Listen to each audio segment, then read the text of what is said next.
Hey everyone, okay, I'm going to be sharing with you, because it's the end of the year, we're going to do a recap of all the best makeup tips that I can possibly give you, and some brand new ones as well, so let's get started. Excuse me if I keep looking down, but it's because I've got my phone there for notes so that I can remember, because getting old, bad memory.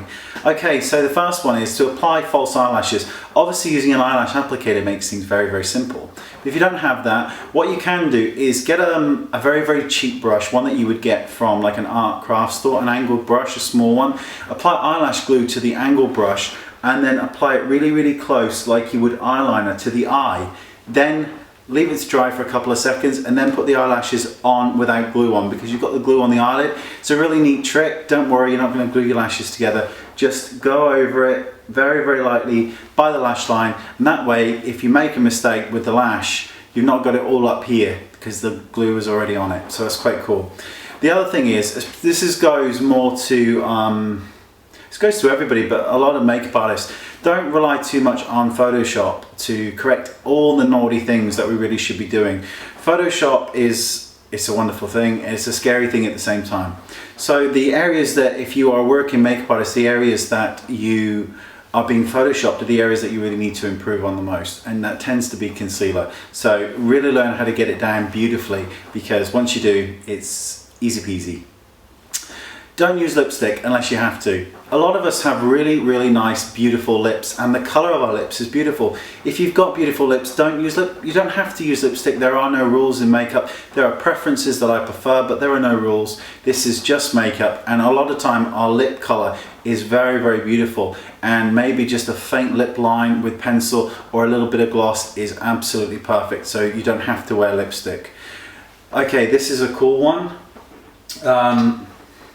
Your lower lashes, you can use a really, really small fine brush, put mascara on it, and very, very lightly go over your lashes. You'll get in a lot closer with a tiny little brush, and you can quite literally paint every single eyelash with mascara on a tiny brush. So that's quite a cool way of doing it. Focus on the things that are becoming really, really dated in makeup. And then stop doing them, because just by stop doing certain key features, whether it's a really shimmery cheek or a really shimmery brow bone or 80s contouring, just focus on what is really not that great and just stop doing it. We get so stuck in a rut with our makeup that we keep doing the same thing over and over again. Change is always good. Okay, highlight your brow above the brow. So this is the arch of the brow, and we're used to highlighting here.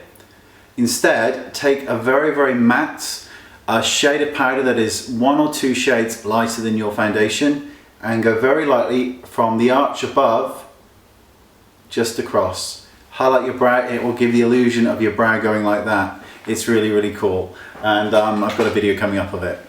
Okay, this is a really nice one. You've made your face entirely flawless. It looks ridiculous and it's fantastic. You look like you've been photoshopped. So what do?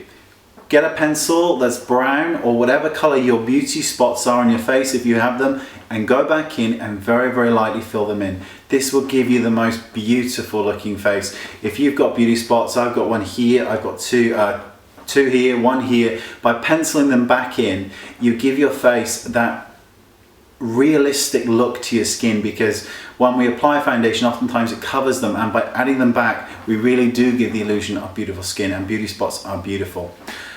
Use liquid eyeliner on lashes. I've mentioned this before in the video. All the links are in the description bar. Just pull your lid up and very lightly go over the eyelashes with liquid black waterproof eyeliner. Gives a very full feathered effect. It's beautiful. Be very careful with your eyebrows.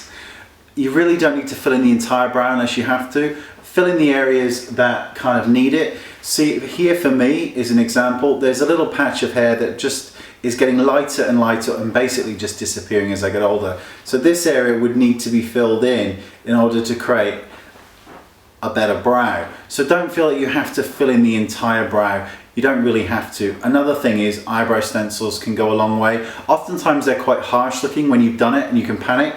Don't worry, all you need to do is go over it with a spoolie, like a eyebrow brush or an empty mascara wand. Go through it, and that eyebrow shape that you've just done with the stencil will look gorgeous, I promise.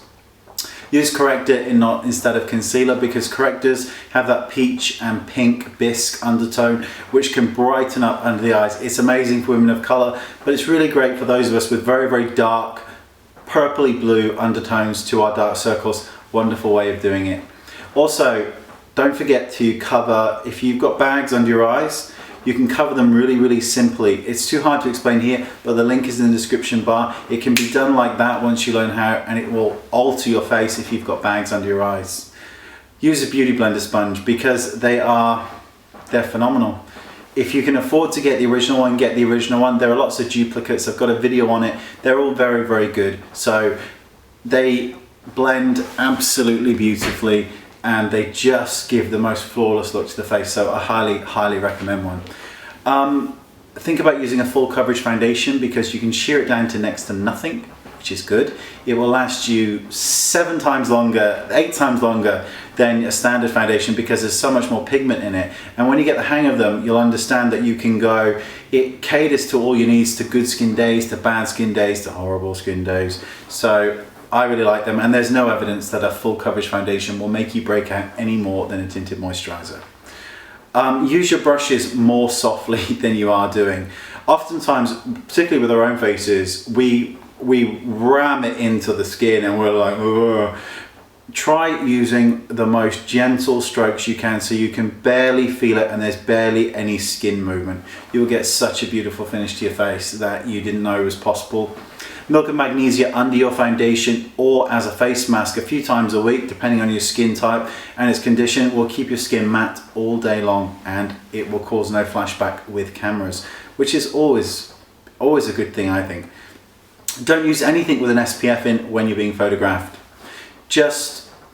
We know we need to protect the skin, we all know that, but if you're going to be photographed, it's a big event, don't use any products with sunscreen in, because they can cause a flashback, particularly products with titanium dioxide and zinc oxide, so just forget them. Highlighter is better than contour, because contouring is a darker skin tone. Sorry about that little itch. Contouring is about creating depth. Oftentimes we do it under the cheekbone, oftentimes we do it from the corner of the eye up, around our temple area, and it creates shadows and it looks beautiful. But if you're stuck with it, all you need to do is highlight. By putting a highlight down the bridge of the nose, you'll automatically create contouring, because this area will look darker because that area is standing out. If we want to give ourselves a higher cheekbone, just apply highlighter to our cheekbone. Because it's lighter, this indentation areas here and here are darker, therefore we are kind of, oh, nearly dropped something, we're contouring. So just think highlighter, forget the contour if you are, you know, a little bit worried about it. Never put shimmer in the crease of the eye if you have any form of aging eyes, wrinkly eyes, crepey eyes, anything, because it will stand out like a sore thumb. This is the crease of the eye. If this is starting to drop or become problematic, don't put shimmer in there. I rarely ever put shimmer in the crease of the eye on anybody ever, because I just don't like it myself. It looks lovely on some people, and if you like it, great. I'm not having a go. It's just not something that I prefer. So, but if any areas that are wrinkled, best not to use shimmer. Understand your eye type. Video on it in the description bar.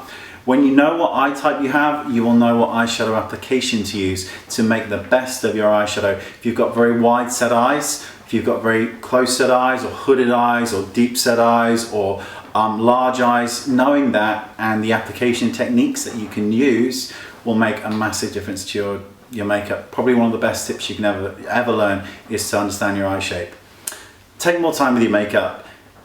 Oftentimes we're in a hurry and we're rushing, but taking that time to apply your makeup properly, even if it's just 5 minutes of time for yourself, because makeup is meditation to those of us that love it.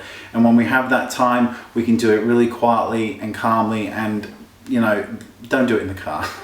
You know, don't do your foundation in the car. Do your foundation at home and then put your lipstick on in the car, but don't do your eyeshadow in the car. Don't forget your ears. If your ears are a totally different color to your face, then lightly whip some powder foundation or a powder over your ears to calm them down. Don't forget behind the ear if you've got your hair up, because this area can be very, very light and can really stand out. Shimmery bronzers look amazing on women of color. they look very, very natural and beautiful on women of color. On pale skin people, they look like shimmery bronzers. So if you've got really pale skin and you're looking for a naturally bronzed look, use a matte bronzer. If you're a woman of color, then the shimmer really helps because it adds dimension to the skin and takes away any chance of ashiness that may occur. So that's kind of something that I prefer. And last but not least is test lipstick on your fingertips. Don't swatch it on your hand. The texture of your fingertips is a much more realistic to the texture of your lips, and you will get a true reading of color, because we've all swatched lipstick on our hands and then got it home and it's not the same color, and we don't want to test them in the place because God knows who's been using them. So just test on your fingertips. The color there is the color it will be on your lips. That's it. Thank you for watching, and I will see you all next time. Bye bye.